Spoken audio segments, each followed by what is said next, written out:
Point మీద set అయిందండి. Bore అనేది స్టార్ట్ అయింది. అది ఎన్ని ఫీట్లు పడ్డదో ఫస్ట్ అయితే ఈ బోర్ 300 ఫీట్ల వరకు వేసినాం. నీళ్ళు సుక్క రాలేదు. రైతుకు బాగలేదని తీసి ఇంకో దగ్గర పెట్టుకున్నాడు. అది ఏంటిదో ఇక్కడే పెట్టుకున్నాడు పార్టీ. వాటర్ అయితే మామూలుగా వచ్చినాయి. సరే ఓకే అని చెప్పేసి ఆయన ఆ బోర్ అనేది ఉంచుకున్నాడు.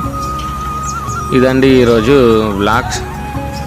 ఇంకా కావాలంటే మా ముందు ఇంకా తెలుసుకోవాలనుకుంటే సబ్స్క్రైబ్ చేయండి, లైక్ చేయండి, షేర్ చేయండి. ఇక్కడ పెట్టిన వీడియో తీద్దాం అనుకున్నా కానీ ఆ టైంలో మనకు అంత ఇంపార్టెంట్ పని ఉంది కాబట్టి వీడియో మాత్రం తీయలేదు. ఎట్టుకేలకి పార్టీకి అయితే కొద్దిగా సంతోషంతోనే ఉన్నాడు వాటర్ పడడం వల్ల. ఇదండి వ్లాగ్. నచ్చితే లైక్ చేయండి, షేర్ చేయండి, సబ్స్క్రైబ్ మాత్రం మర్చిపోకండి. ఇంకొన్ని ఎన్నో వీడియోలు బోర్ బండి గురించి తెలుసుకోవాలంటే సబ్స్క్రైబ్ మాత్రం మర్చిపోకండి. లైక్ చేయండి మరి. రైట్.